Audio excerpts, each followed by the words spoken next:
I have Wendi Richter on the phone with me right now. Two-time WWF Women's Champion, WWF Hall of Famer.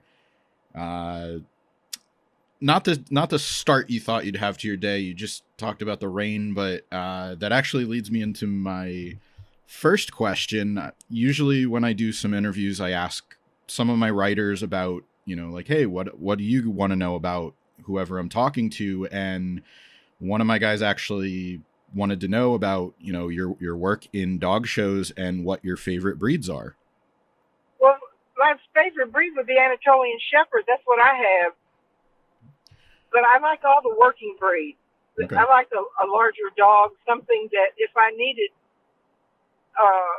protection, they could provide it. I've had Yorkies. I still have two, and I used to show them. They're beautiful dogs, but they're yappers, and if I needed help, they would probably run the other way. I can't think of the breed, but the guy that asked that just got a dog, and it's really cute. I think it's a husky breed, or it's very puffy like a Pomeranian. I don't remember the breed. Oh yes, they're gorgeous. Yeah, beautiful dog. Maybe that's something he's gonna get into. But the other thing I learned was after life in wrestling, you earned a degree. You're working in the health field, physical therapy. After WWF, I had to get saved, and that changed my life. I started going to college then, and I got an Associate of Science in Physical Therapy, and I went on to get my bachelor's in occupational therapy and then my master's in occupational therapy. And I really enjoy it. People say once wrestling's in your blood, it never goes out. Well, I don't think that's necessarily true. Everyone's different. I still love wrestling, but I absolutely love what I'm doing right now. Yeah, you can't say enough about getting your education. If I feel like that was something that people were more set up to do, like as far as like leaving professional sports, like nowadays people know that almost you do that while you're doing it. You can do that, be on parallel paths. So, that's great to hear that you're doing so well. Like I said, WWE Hall of Fame, a short career with WWF, but there was, some years in between, and you obviously were working on, your career in other fields. So was there ever a point that, they reached out and tried to work with you again? Or was this just kind of like, okay, no? No, and I didn't look back either. I didn't reach out to them either. Probably if I would have showed some interest, they would have, but I couldn't have gone to college because I was still wrestling. I wrestled for 25 years.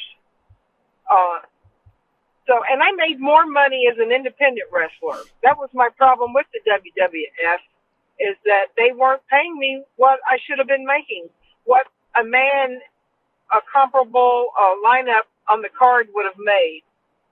The entry match was making more than what I was making. So that being an independent contractor, I was able to basically work on the weekends, wrestle on the weekends, and go to school through the week. Yeah, I think that, that's kind of what you're seeing nowadays. You see, I don't know how much you follow the current product, but Deonna Purrazzo is one of the names. Like, she's in school right now, and she's the Impact Wrestling Knockouts champion. And then Xavier Woods, that works for WWE, like, he got his PhD while he was a full-time wrestler. So you're starting to see, people going back and making an effort to get their education. So that's really, that's great that people are keeping that as a focus. And, like you referenced, your WWF career was maybe short, but you also wrestled for AWA. You were a champion there. You worked for NWA. I believe you worked for Stampede Wrestling too. So, Yes. you have quite a bit of history in the wrestling business. It's just when you think of the level of notoriety and fame and success that rock and wrestling got to, it's kind of hard to like. Can you point to like one point in time where you kind of like realized like, wow, this is like rock and wrestling, like this is huge? When Cyndi Lauper wanted to contact me, that's when I realized she was my favorite singer, and I couldn't believe it. So that's when I knew that it was really big, and she helped my career so much. She's such a good person too. I can't say enough of her. She's so kind. When I would meet with her in New York, she would give money to the homeless, and I mean quite a bit of money too. My father always told me, "Don't give them anything. They make more than you do." But yeah, what a kind person. I think the world of her.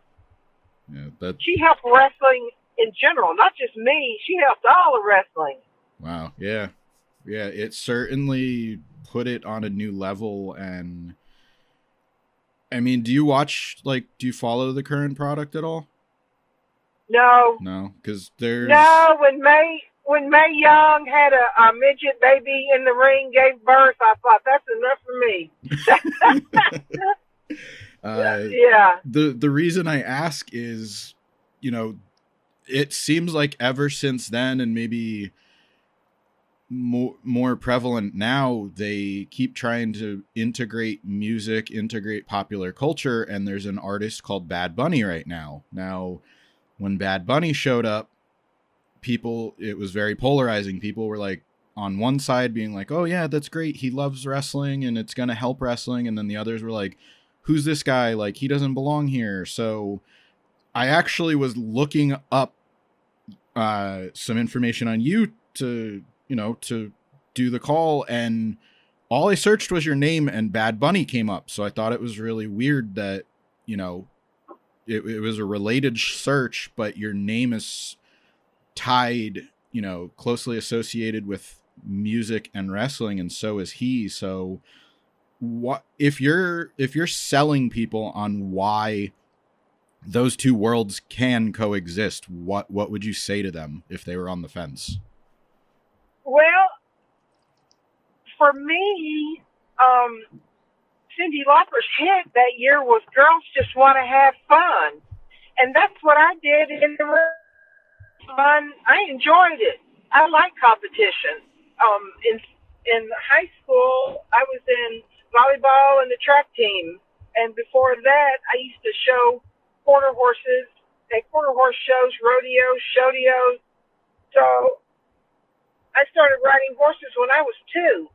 So I've always been competitive, and Girls Just Want to Have Fun. To me, I thought that's the perfect entry to the ring because I was having fun. I don't know about Bad Bunny, but all I can say is that just nailed it for me. The Girls Just Want to Have Fun. It was perfect. Mm-hmm. Yeah, I still like it. So do I. Every once in a while I hear a song by her. There was one, I think it was called "Money Changes Everything," and oh yeah, so that's true. It does.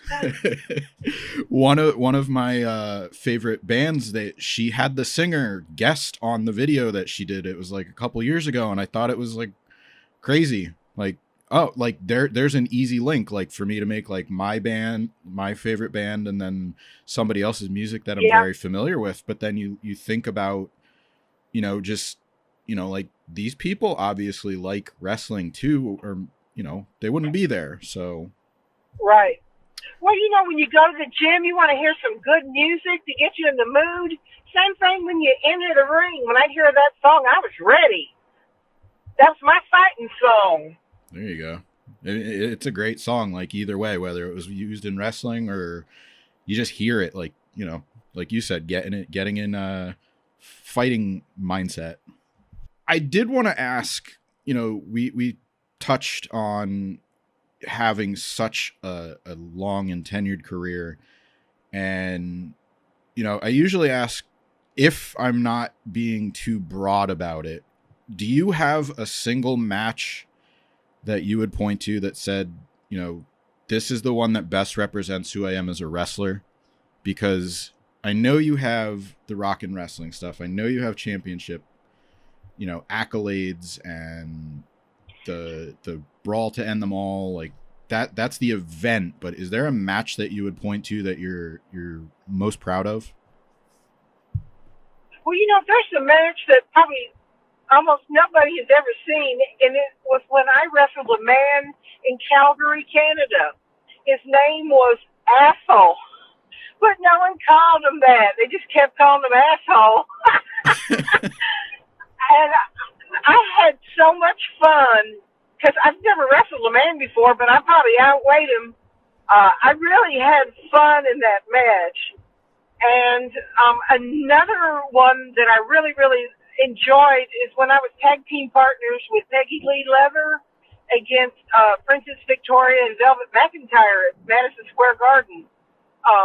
That was so much fun. I think our match lasted 45 minutes, but I really enjoyed it. I didn't have to win a championship to enjoy a match. So the ones I enjoyed, I mean, it was hard and we were fighting, but I enjoyed it. Is there like, if you could put it into words, like how you want you to be remembered by wrestling fans or what your legacy is? I'm going to have to ponder that. Yeah. I want to be remembered that I'm a Christian and I believe in God and I was saved. And I'm so very grateful for that. Anytime I do any appearance, I just thank God I've got an education. Because there's people, that they probably aren't making it very good. And I'm making more than I ever did in wrestling. So the Lord has really, really blessed me in many ways.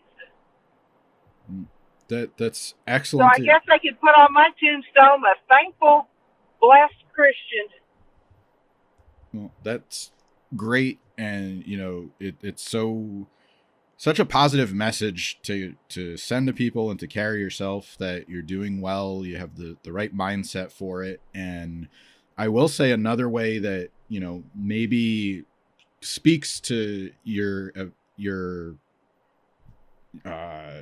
legacy on the wrestling business is 80s Wrestling Con. You're doing the virtual signing on Monday night and, getting a really great response. If fans are listening to this before the event, they could get 8x10 signed by you. Tune into the live stream. You can get shout outs from Wendi. There's going to be some cool, some Q&A sessions. I'm sure some really rare memorabilia. I'm friends with Tommy and I've worked with him on these before, and he always has some like really cool rare stuff, probably some posters from some of the events you worked. So, if that isn't a statement on how much of an impact you made in fans' lives, I don't know what is. But on top of that, it's good to see that you're doing so well. And, I thank you for the time today. Well, thank you. And I look forward to Monday night because some people mail in photos that I've never even seen before. In books I didn't know I was in. So it's always interesting. And I still like meeting fans. And my friend Bobby Rydell's going to be there. I haven't seen him in a while. So it's a good thing. I look forward to it. And I just thank you so much for your time this morning, because it's still fun being associated with wrestling. Yeah, this was a very fun call, and I'm glad we have so many positive memories of it, the golden era, and now you're getting to do this on Monday night. And again, thanks very much for your time, and good luck with the show. I hope the weather clears up. Thank you, and God bless.